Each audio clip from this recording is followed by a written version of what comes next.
திமுக பத்தி ஒரு கடுமையான விமர்சனம் வச்சிருக்காரு.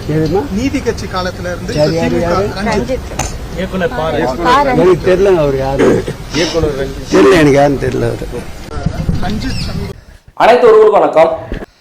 அமைச்சர் சேகர்பாபு கிட்ட ஒருத்தர் நிபுணர் கேள்வி கேட்குறாரு. என்ன கேட்குறாருன்னா, பா ரஞ்சித் அவர்கள் உங்கள் மீது குற்றவாதம் வச்சிருக்காரு, அவர் நீதி கட்சியில் இருக்கும்போதே தொடர்ந்து இது போல் அவலங்கள் நடக்குது திமுக கட்சியில் அப்படின்னு சொல்லிட்டு இருக்காருன்னு சொன்னார்.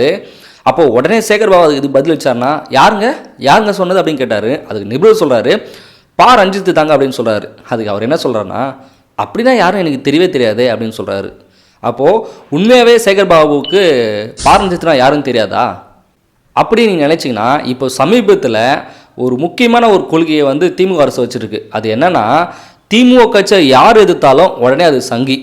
மு.க. ஸ்டாலின் அவருடைய கருத்துக்கு எதிராக அண்ணாதுரை அவர்கள், அதான் இந்த அறிஞர் அண்ணா அவர்களே வந்து முன்கருத்து தான் வச்சார்னா, அறிஞர் அண்ணாவே இன்னைக்கு அவர் ஒரு சங்கிங்க அப்படின்னு சொல்கிற அளவுக்கு தான் இந்த திமுக கட்சியோட தத்துவங்கள் கொள்கையெல்லாம் போயிட்டுருக்கு. இப்போ இந்த இடத்துக்கு வருவோம். சேகர்பாபுக்கு பா ரஞ்சித்னா யாரும் தெரியாதா அப்படின்னு சொல்லி கேட்டிங்கன்னா, ஏன் தெரியாது? கருணாநிதியுடைய நினைவு நாளில் கலை வணக்கம் அப்படின்னு சொல்லிட்டு ஒரு சிறப்பு நிகழ்ச்சி தொகுத்து வழங்கினாங்க. அந்த நிகழ்வில் சேகர்பாபுவும் தலைமை தாங்கினார். அந்த இடத்துல வெற்றிமாறன் அவர்கள் வந்திருந்தார், நடிகர் தியாகராஜன் வந்திருந்தார். அதன் பிறகு பா ரஞ்சித் அவர்கள் வராருன்னு சொல்லிட்டு ஒரு செய்தி மடலை வெளியிட்டு இருந்தாங்க. இந்த சேகர்பாபு அவர்கள் கூட தன்னோட வலைதளத்தில் வந்து பதிவிட்டு இருந்தார். அதே மேடையில் பா ரஞ்சித் அவர்கள் மேடையில் இருக்கும்போது கீழே கூட்டத்தில் சேகர்பாபு இருந்திருந்தார். பா ரஞ்சித்தும் அன்னைக்கு பேசியிருந்தார். சேகர்பாபு பேசும்போதும் பா ரஞ்சித் அவர்கள் மேடையில் இருந்தார். அன்னைக்கெல்லாம் பா ரஞ்சித் அவர்கள் தொடர்ந்து அவர் கண்ணுக்கு தெரிஞ்சிருந்தார். ஆனால் தற்சமயம் பா ரஞ்சித் அவர்கள் யாருன்னே தெரியாது சொன்னாங்க. அது காரணம் ஒன்று தான், ஆம்ஸ்ட்ராங் கொலை வழக்கு. ஆம்ஸ்ட்ராங் அவர்கள் கொலை செய்யப்பட்ட உடனே இந்த இடத்துல பல பேருக்கு வந்து திமுக கட்சி மேலே இருந்த அந்த நம்பிக்கைன்றது போயிடுச்சு. அதில் முக்கியமாக பா ரஞ்சித் அவர்கள் பல இடங்களில் திமுக அரசு எதிர்த்து வெளிப்படையாக பேச ஆரம்பித்தார்.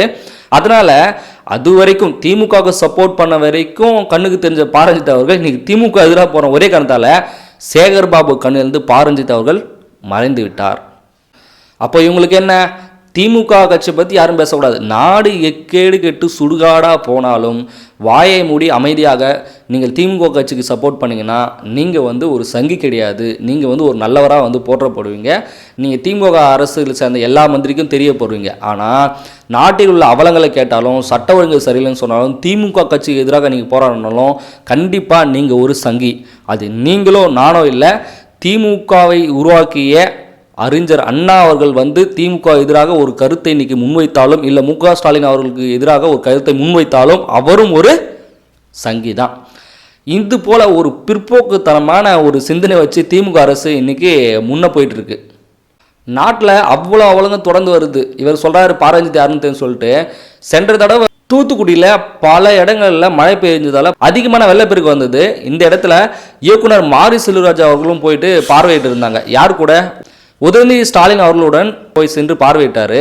அன்னைக்கு இந்த சேகர்பாபு கூட எல்லாருக்குமே தெரியும், அந்த மாரி செல்வராஜ் இருக்காங்களா, அந்த மாரி செல்வராஜுக்கு திரையூரில் அதிகமாகப்படுத்தின அது பரியேறும் பெருமாள். அந்த பரியேறும் பெருமாளை தயாரித்தது இந்த பா ரஞ்சித் அவர்கள் தான்.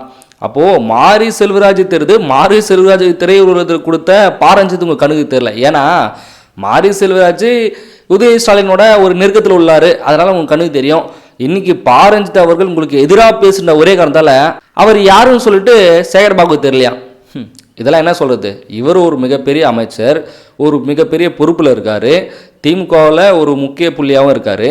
இவர் திமுக கட்சியாக எதிராக ஒரு கருத்து வச்சாங்கன்னா அந்த கருத்தில் ரீதியாக நீங்கள் தெளிவுபடுத்தலாமே. இல்லைங்க இதுதான் சரி, இதுதான் தவறு, இது அவர் போய் சொல்கிறார், இல்லை திருத்தணும்னு சொல்லலாம். அதை விட்டு கருத்து சொன்ன நபரே எனக்கு யாரும் தெரியாதுன்னு சொன்னால் இந்த திமுக கட்சியோடைய மனநிலை பற்றி என்ன சொல்கிறதுனே தெரியல. இப்படியே தொடர்ந்து கேட்டு போனால் தன்னுடைய கட்சிக்கு, அதாவது திமுக கட்சிக்கு யார் ஓட்டு போட்டாங்களோ அவங்க மட்டும்தான் தமிழர்கள், அவங்க மட்டும்தான் திராவிடர்கள், மற்ற எல்லாருமே ஒட்டு மொத்தமாக சங்கிகள் தான் சொல்லிட்டு இந்த திமுக கட்சிக்காரங்க எல்லாமே மேடையில் அறிவிக்க போகிறாங்கன்னு நினைக்கிறேன். ஏன்னா இந்த கட்சியோட கொள்கையும் இன்னைக்கு சிந்தனையும் அதை நோக்கி தான் போயிட்டுருக்கு. சரி, பா ரஞ்சித் அவர்கள் கருணாநிதியோட நினைவேந்தலில் கலந்துக்கும் போதும் திமுக சார்ந்து பேசும்போதும் அனைவருக்கும் அறியப்பட்ட பா ரஞ்சித் அவர்கள் இன்னைக்கு திமுக எதிர்த்து பேசும்போது பா ரஞ்சித்னா யாருன்னே தெரியாதுன்னு சொல்லி சேகர்பாபு சொல்லியிருக்காரு. இதை பற்றின உங்களுடைய கருத்து என்ன? அதை கீழே கமெண்ட் பண்ணுங்கள். இது வரைக்கும் நீங்கள் நம்மளுடைய சேனல் சப்ஸ்கிரைப் பண்ணலாம், உடனே சப்ஸ்கிரைப் பண்ணுங்கள். மீண்டும் அடுத்த வீடியோவில் இணைந்துடுவோம். நன்றி.